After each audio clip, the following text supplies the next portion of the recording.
अब तू गया बेटा।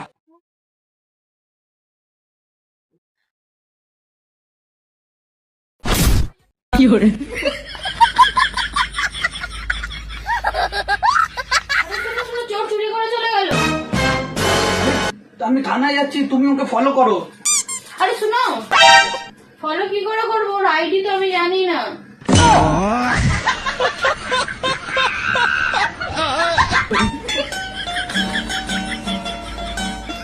আচ্ছা একটা কথা বলো, রাবণের মধ্যে কি এমন ট্যালেন্ট আছে যেটা অন্য কোনো ছেলেদের মধ্যে নেই?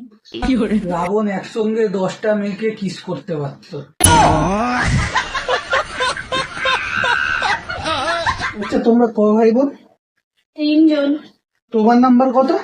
ভোডাফোনের নাম্বার।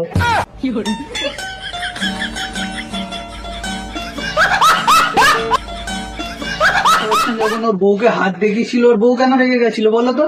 কেন? কারণ ওর হাতে রেখা ছিল।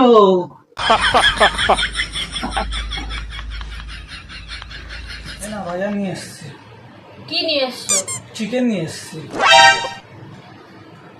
এই যে কথা বলতে পারে না প্রাণীটাকে তুমি কেটে নিয়ে এসছো। কে বলে যে কথা বলতে পারে না? আমি বাইরের পাশ থেকে আসছি, ও নিজেই বলছে পাক পাক পাক পাকাও।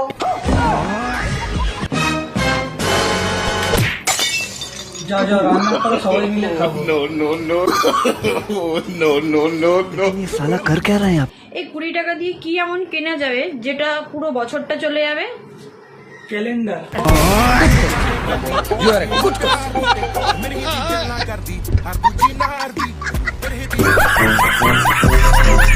काफी खूबसूरत है, आपको नजर क्यों नहीं लगता है? कहाँ से लगेगी काजल के डिब्बे जो मेरे साथ है। ਸਦੇ ਚਿਹਰਿਆਂ ਦਾ ਮਤਲਬ ਇਹ ਨਹੀਂ ਹੁੰਦਾ ਕਿ ਉਹਨਾਂ ਨੂੰ ਕਦੇ ਕੋਈ ਤਕਲੀਫ ਨਹੀਂ ਹੁੰਦੀ।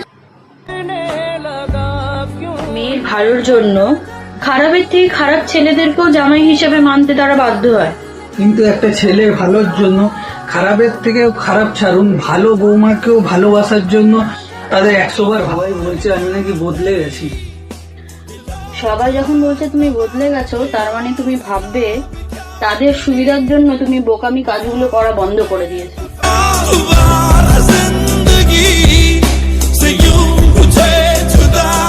সায়েন্টিস্টদের নিয়ে কিছু যদি বলতে পারেন তো বলুন। মানা হয়েছে যে অনেক বিজ্ঞানী জন্মেছে, আবার মেডেল পাওয়ার পর মরেও গেছে, কিন্তু এখনো পর্যন্ত মানুষ ভেবে উঠতে পারেনি যে মানুষ তো স্নান করে নেয় সাবান মেখে, মানুষ পরিষ্কার হয়ে যায়, কিন্তু তারপরে তুয়ালি দিয়ে যে মুছে, তুয়ালিটা কি করে নোংরা হয়ে যায়? কিন্তু সেই পর্যন্ত সায়েন্স পৌঁছাতে পারেনি।